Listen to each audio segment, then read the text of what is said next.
Well, good morning and welcome to this Good Friday service. My name is Andy Pearce. I serve as Senior Minister here at Warnbro Community Church. Today we are taking our lead from an ancient service called the Tenebrae. Tenebrae means darkness, and it is designed to help us walk through the final hours of Jesus' life as the light fades. This is designed to be a more reflective service, and it's an invitation to slow down, not to push past the suffering, not to skip ahead to the empty tomb just yet. It's a time to remember the betrayal, the denial, the injustice, and of course the cross. As the service goes on, the room will grow darker and these candles will be extinguished one by one. It's designed to help us feel the weight of what Jesus stepped into for us. There won't be much explanation, just scripture, music, and space. You don't need to do anything special. Just listen and reflect, pray if you want, or simply sit. At the end, it'll be quite different. At the end, there will be a final piece of music on the piano, and you are free to leave, or you're free to sit in the silence and just reflect. It's meant to feel unfamiliar, and that's okay because the cross was unfamiliar too. And so we sit in the darkness for a while, but we don't do so without hope because we know what comes next. And so we are never without hope.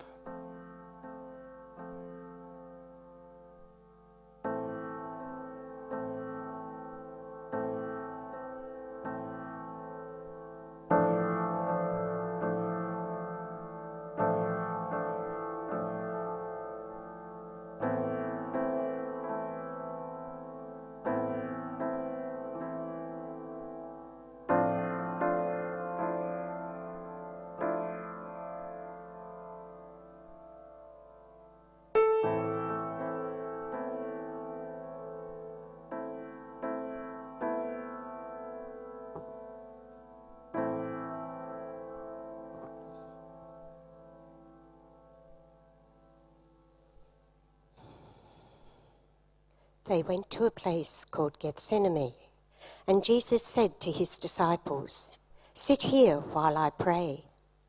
He took Peter, James, and John along with him, and he began to be deeply distressed and troubled.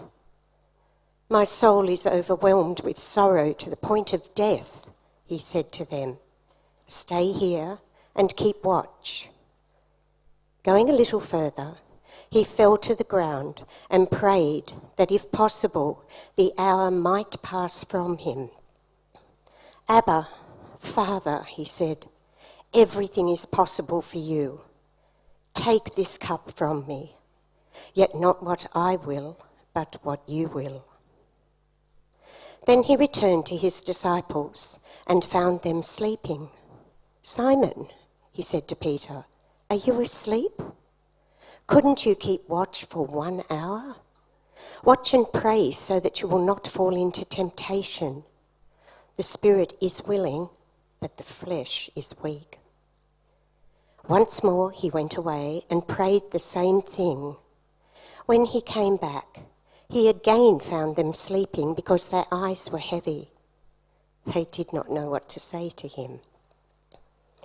Returning the third time, he said to them, "Are you still sleeping and resting? Enough! The hour has come.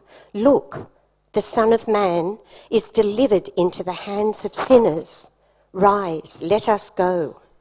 Here comes my betrayer."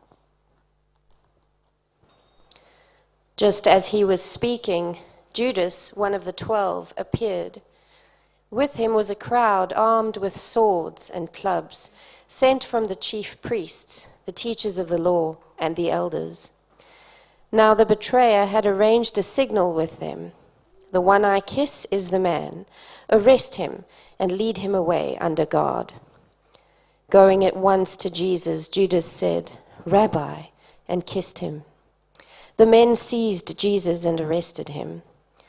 Then one of those standing near drew his sword and struck the servant of the high priest, cutting off his ear. "Am I leading a rebellion," said Jesus, "that you have come out with swords and clubs to capture me? Every day I was with you, teaching in the temple courts, and you did not arrest me. But the scriptures must be fulfilled." Then everyone deserted him and fled. A young man, wearing nothing but a linen garment, was following Jesus. When they seized him, he fled naked, leaving his garment behind.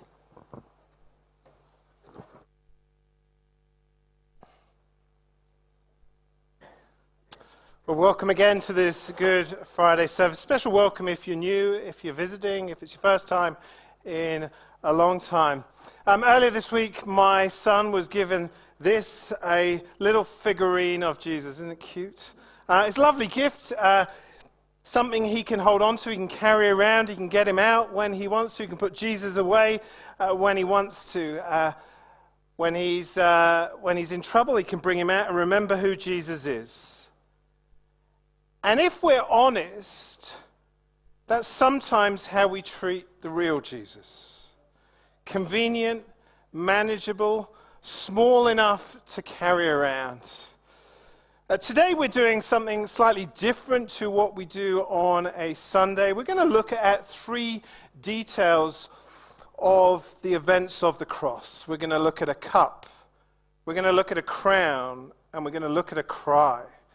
And as we zoom in on each one of those details, we'll begin to see more clearly who Jesus is and what he has done for us.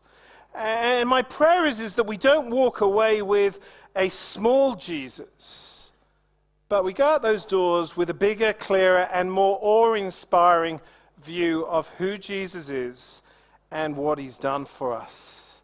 Now let me place us in the story we're up to at this point in those Bible readings.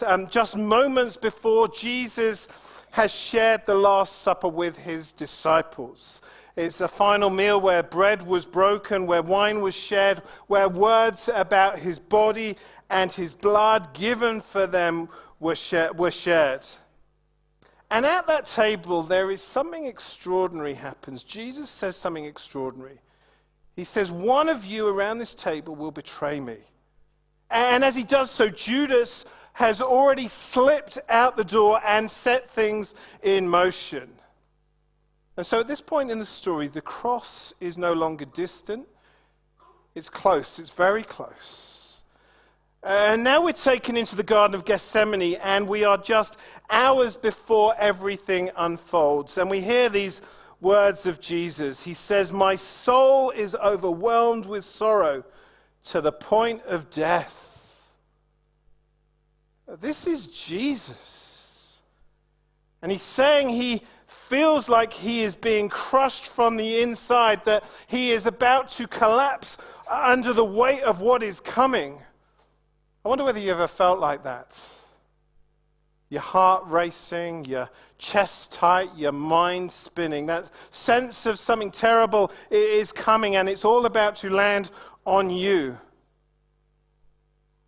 So what's causing Jesus to feel like this? Mark, the biographer of Jesus' life, tells us that it's a cup. Jesus prays, "Take this cup from me." And you're asking, how can a cup do this to a grown man? But this is not a normal cup.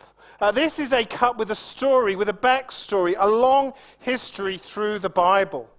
It's an image that comes up time and time again in the Old Testament. In the Psalms, it's a cup filled with God's judgments, poured out in full.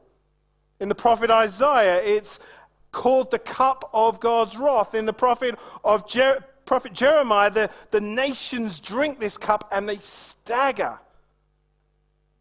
Again and again, this cup is a picture of God's settled right anger at human sin, against mankind's rebellion against her Creator. It's not a picture of a bad temper or losing control, but God's just and right response to everything that is evil, that is unjust and broken in our world. His response to everything that damages his world, everything that hurts others, everything that pushes him out and puts ourselves in his place. I want to illustrate that, show you what that means. I've got here a blender. Ta-da. And I reckon we need some ingredients, so let's see if we can find some ingredients. You know what this is, don't you?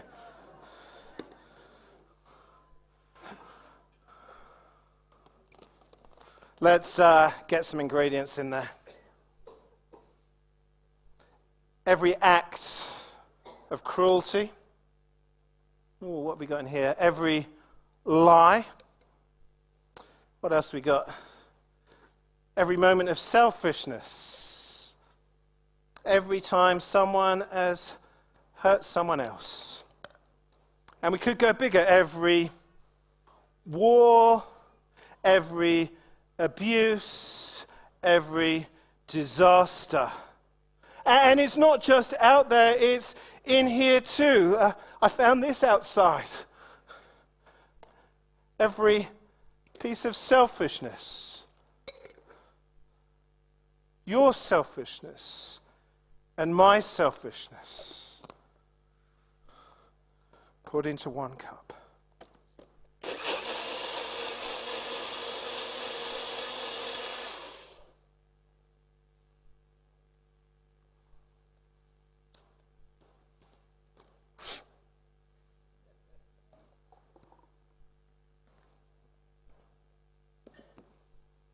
Anyone want to drink it? Girls, do you want to drink it? No, I'm not going to drink it. I am not drinking this. And yet this is a picture of the cup that Jesus is handed. If God is just this cup of his wrath belongs to us and not to Jesus. No wonder he says, take this cup from me. He says, if there is any other way, take this cup from me. And yet he says, yet not I will, but what you will. And here's what's striking. Here's what's striking. This is the one person in human history who did not deserve to drink the cup of God's wrath. Jesus lived the perfect life, no sin, no guilt, no wrong, and yet he takes the cup. This is the heart of Good Friday. This is why we call it Good Friday, because on the cross, Jesus takes it out of our hands and he drinks it himself. All of it. Down to the very dregs. He takes the full weight of God's judgment for sin, for your sin, for my sin, for every wrong, every failure, every hidden thing placed on Jesus. So when we look at the cross on that first Good Friday, we're not just seeing a man dying. We're seeing Jesus drinking the cup. Drinking the cup so that we don't have to. Band are going to play an item now, and it's a chance for us just to reflect on that first Good Friday.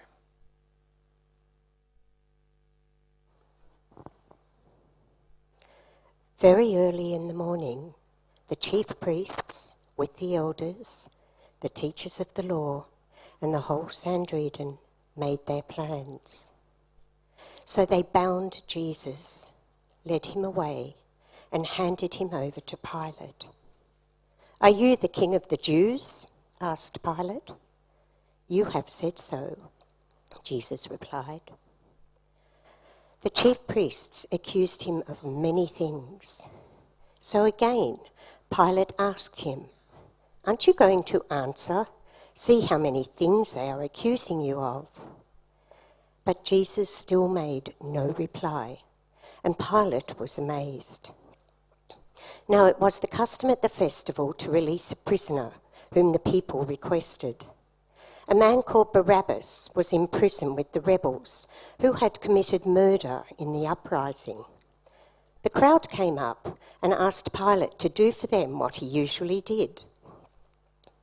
"Do you want me to release to you the King of the Jews?" asked Pilate, knowing it was out of self-interest that the chief priests had handed Jesus over to him. But the chief priests stirred up the crowd to get Pilate to release Barabbas instead. "What shall I do then with the one you call King of the Jews?" Pilate asked them. "Crucify him," they shouted. "Why? What crime has he committed?" asked Pilate. But they shouted all the louder, "Crucify him!" Wanting to satisfy the crowd, Pilate released Barabbas to them. He had Jesus flogged and handed him over to be crucified. The soldiers led Jesus away into the palace, that is the praetorium, and called together the whole company of soldiers. They put a purple robe on him, twisted together a crown of thorns, and set it on him. They began to call out to him, "Hail, King of the Jews!" Again and again, they struck him on the head with a staff and spat on him. Falling on their knees, they paid homage to him. And when they had mocked him, they took off the purple robe, put his own clothes on him, and led him out to crucify him.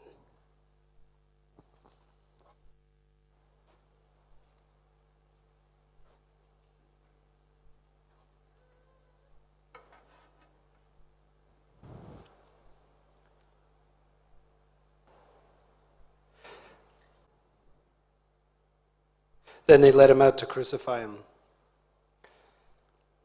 There's something about the way those words just sit on the page, the way the author Mark doesn't slow down here in his telling of the events. He doesn't pause. He just keeps moving from one thing to the next. We just read start of chapter 15. In verse 1, very early in the morning, the religious leaders met. They accused him before Pilate. They chose Jesus over Barabbas. The soldiers took him away. They mocked him. And then, just like that, there it is. They led him out to crucify him. That's all. I love reading the Gospels. Matthew, Mark, Luke, John. The one we're reading from today is Mark. And this one reads almost like a fast-paced novel, like a John Grisham or a David Baldacci, if you've ever got one of those in the airport. That's how I found his books. P.S. This gospel might read like a novel, but this is nonfiction. This is biography. This is history. This is real. And I've noticed in myself that when I come to this part of the story, especially in this account in Mark, I often find myself negotiating with where it's going to go next. Hoping this time, just this once, he gets off. He comes so close. You see it in Pilate. He doesn't want to convict him. I don't want to move past that point where I know everything's going to start falling apart. Because if you're reading the first 14 or so chapters, man, there's no one like Jesus. There's nothing like reading the red letters. I love when you see interactions one-to-one, face-to-face with Jesus. What an amazing thing it would be to talk to him. He doesn't talk to what you're saying. He talks to what your heart is saying. I love that about Jesus. And you've never seen anyone so kind and yet so powerful, so able to handle any situation. There wasn't any food? Well, he'd make some appear. Storm was getting out of control? Well, he'd tell it to chill out, and it would. Who doesn't love that stuff? This is another testimony to how our God is all-powerful, all-knowing, all-everything, always in control. In theology, he's sovereign. But God's control, God's in-controlness and sovereignty are actually all over the details of this specific account. taking place right here, what we just read. Of course, more than anything, it's in the resurrection of Jesus Christ that makes everything about being a Christian worthwhile, isn't it? As we'll see, even with the pre-crucifixion, the pre-death that we see here at Good Friday, there's amazing things to discover. And it's worth spending a couple of minutes on it. And I hope that this will stir your heart and maybe even blow your mind like it did when I first found the material that shows what's going on in this part of the text. So we're going to zoom in, starting at verse 16. Look at the detail. The soldiers, the purple robe draped over his shoulders, the crown, twisted thorns pressed into his head. Oh, I'm missing a robe here, just so we can visualize. This purple robe.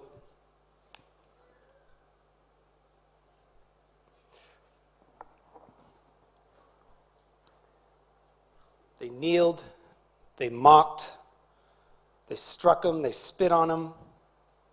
And even later they'd put a sign at the top of the cross that reads, Jesus of Nazareth, King of the Jews. But what Mark is doing here is he is actually paralleling in detailed and specific ways something that the original audience living in the Roman Empire would have been totally familiar with. He's telling the story leading up to the cross in the same order and manner in which an emperor's procession of the day or their coronation would take place. It sounds crazy, but this is a coronation.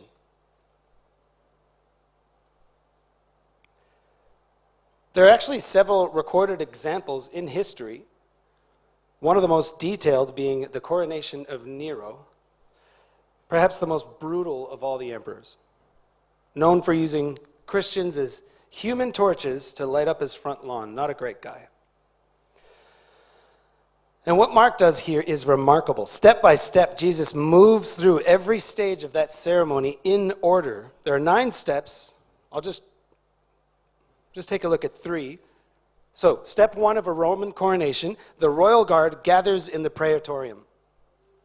Mark 15, verse 16, the soldiers led Jesus away into the palace, that is the praetorium, and called together the whole company of soldiers. Step number 2, the royal robes are placed on the emperor. He's given a wreath as a crown and a scepter, and the robe is placed on his shoulders, the crown on his head, the scepter in his hands.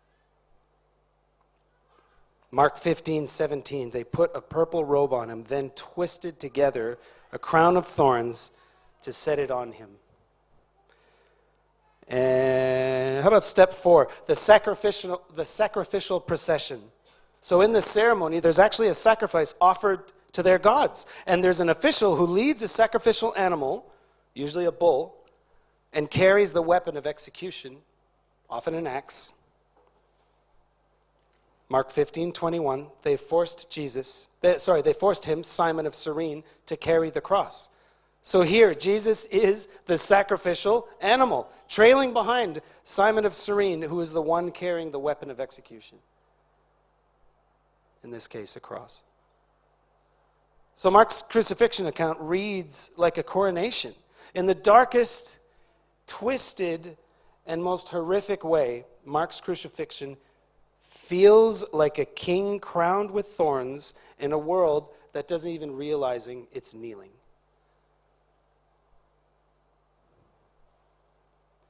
But then this raises the question, why? What kind of king is this?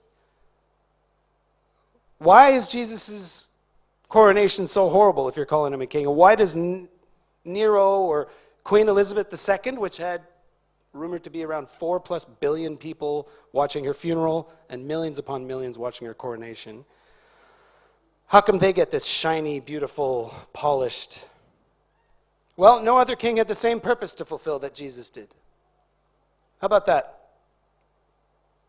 They were there for political reasons, family lineage, and throughout history there were some kings or queens who were nice, maybe.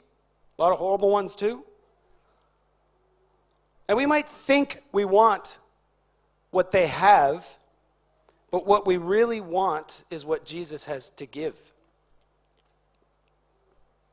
None other was the kind of king that Jesus was and is. He's not a king who takes. Jesus is a king who gives. He doesn't bring death, he gives life. He's not a king who crushes. He's a king who is crushed. And most of all, he's not a king who is buried and gone today, forgotten forever. He's a king who will rise and reign. Those other kings, their job wasn't to save the world, to put all wrongs right, to wipe away every tear, to usher in a world where even lions and deers could, play soccer in a field and one doesn't have to worry about being the other's dinner. This is exactly what Jesus came to do, though. Not a king to save himself. He gave himself. And the soldiers mocked him with those words, "Hail, King of the Jews!" And it's just, they got it more right than they knew. Even Pilate, even the crowd, even the religious leaders, they were really the ones on trial that day. The soldiers kneel before him in mockery. One day, every knee will bow. Will you bow as his enemy or as his friend? They dress him as a joke king. Will you honor him as a king? As your king? They strike him. They spit on him. Will you reject him? Or will you receive him? Above his head, the sign reads, King of the Jews. Will we recognize him as our king? No other king or queen was able to carry what Jesus carried, and that's why their coronations looked very, very different. That's why their reign was a blip in time. That's why his looked like it did. That's why it's not easy for us to take our cross daily and follow him. Because, as the Reverend Alistair Begg puts it, the story of Mark is the story of how Jesus comes to deal with our dislocation, our alienation, and our brokenness. His cross wasn't less than a throne. It was the throne. The inscription across it read, Jesus of Nazareth, King of the Jews. So what will we do with this king? What will you do? How will you respond to him? A certain man from Cyrene, Simon, the father of Alexander and Rufus, was passing by on his way in from the country, and they forced him to carry the cross. They brought Jesus to the place called Golgotha, which means the place of the skull. Then they offered him wine mixed with myrrh, but he did not take it. And they crucified him. Dividing up his clothes, they cast lots to see what each would get. It was 9 a.m. when they crucified him. The written notice of the charge against him read, "The King of the Jews." They crucified 2 rebels with him, one on his right and one on his left. Those who passed by hurled insults at him, shaking their heads and saying, "So, you who are going to destroy the temple and build it in 3 days, come down from the cross and save yourself." In the same way, the chief priests and the teachers of the law mocked him among themselves. "He saved others," they said, "but he can't save himself. Let this Messiah, this King of Israel, come down now from the cross, that we may see and believe." Those crucified with him also heaped insults on him. At noon, darkness came over the whole land until 3 p.m. And at 3 p.m, Jesus cried out in a loud voice, "Eloi, Eloi, lema sabachthani," which means, my God, why have you forsaken me?" When some of those standing near heard this, they said, "Listen, he's calling Elijah." Someone ran, filled a sponge with wine vinegar, put it on a staff, and offered it to Jesus to drink. "Now leave him alone. Let's see if Elijah comes to take him down, he said. With a loud cry, Jesus breathed his last. The curtain of the temple was torn in two from top to bottom. And when the centurion who stood there in front of Jesus saw how he died, he said, "Surely this man was the Son of God." Some women were watching from a distance. Among them were Mary Magdalene, Mary the mother of James the younger, and of Joseph and Salome. In Galilee these women had followed him and cared for his needs. Many other women who had come up with him to Jerusalem were also there.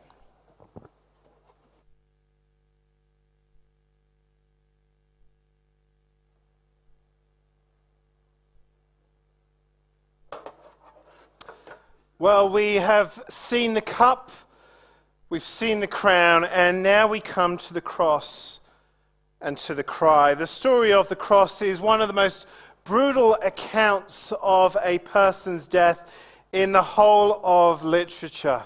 Even outside the Bible, historians speak about the horror of crucifixion. One Roman writer called it the most cruel and disgusting penalty there is. And you can understand why, can't you? We've seen Jesus scourged, we've seen him whipped, he is beaten and then nailed to a cross. Crucifixion was a slow, painful, public death. It worked like this: your limbs were pinned in place, and under the weight of your body, your breathing becomes harder and harder, and your breath becomes shallower and shallower. Every breath a struggle. And then exhaustion sets in, and your body begins to shut down. And death comes slowly and painfully. It was horrific. It was also shameful. This is not only the most painful death to die, it is the most shameful death to die. Roman citizens were not allowed to be crucified. Such was the shame. It was reserved for the lowest of the low, for criminals, rebels, and slaves. To die on a cross was to be treated as nothing, as scum, totally and utterly rejected. But here is the surprising thing. As brutal as the cross was, as shameful as the cross was, the physical pain and even the shame is not the deepest horror of this cross. See, the deepest horror of this moment is heard in a cry. Cindy read it out. At noon, darkness comes over the land. And then at 3 p.m, Jesus cries out, "Eloi, Eloi, lama sabachthani," which means, my God, why have you forsaken me?" If you've been with us and you've been tracking through Mark's biography of Jesus' life, you'll know that Mark has been saying again and again that Jesus is God's Son. God the Father even says it himself at his baptism, at the Transfiguration. "This is my Son," over and over again. And now the Son cries out to his Father in this silence. Jesus is quoting Psalm 22. It is a poem that is about abandonment. It describes suffering in very vivid detail, about being mocked, surrounded, pierced, brought to the dust of death. And if you want to know what it feels like, not just what it looks like to be abandoned by God, to be at rock bottom, Psalm 22 takes you there. And so it is no accident that Jesus quotes that psalm. But here on the cross, this is not just a public reading of poetry. This is a reality. Jesus, the King, abandoned by his friends, abandoned by his people, and now abandoned by his Father. It's brutal. This is a picture of the cup being drunk. This is what Jesus saw in the Garden of Gethsemane, what he saw light ahead and what made him tremble. Not just the physical pain, but being forsaken. Here is the heart of the cross. This is no accident. This is not a tragic mistake. This is not the wrong person in the wrong place at the wrong time. This is God's rescue plan. Precise, intentional, deliberate, and costly. Jesus is forsaken. And he's forsaken so we don't have to be. See, the truth is that by nature we are the ones who have turned away from God. We've pushed him aside. We've lived life the way that we want to live. We've abandoned God. And the warning that is between the lines of this account is a warning that's very real, that if we keep walking that path, we will get what we've chosen. Separation from God. This is what it looks like. But beautifully on the cross, Jesus steps into that place and takes it himself. It's wonderful. He cries, my God, why have you forsaken me?" so that we might never have to cry that cry. It's a beautiful picture. Jesus stepping into our place, abandoned by his Father, abandoned by God, so that we might never have to be. Well, of course, that's not the only cry in our passage, because as Jesus breathes his last, the curtain of the temple is torn in two from top to bottom. God opens the way. There is a barrier that is gone, and access to God is possible. And then another voice speaks. A Roman centurion, an outsider, an enemy, not a religious leader, not one of the disciples at the Last Supper, but a soldier, part of the occupying Roman forces. And he looks at Jesus there hanging on the cross and says, "Surely this man was the Son of God." It's incredible. It's an incredible moment, but it is also a significant moment because in the Roman world, a Caesar, a Roman emperor, was called the Son of God. And so when the Roman soldier looking at this crucified man declares, "Surely this man was the Son of God," he is saying, the king is not Caesar. The king is this man. What he is declaring as he cries that out is his allegiance. As he cries out, he changes sides. He recognizes who Jesus truly is. And he bows to him as a king. And in that moment, he shows us what to do.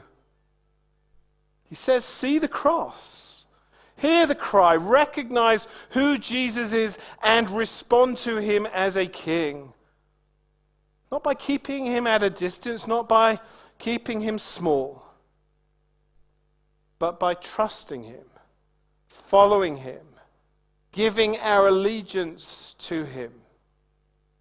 Because this is the cry of the king. The cry of the one who drunk the cup of God's wrath, the cry of the one that opens the way to the Father so that we might know our Creator as our friend and our Father. And that's very, very good news. That's why we call this Good Friday, because it is a very good Friday. Please take a seat. It was preparation day, that is the day before the Sabbath.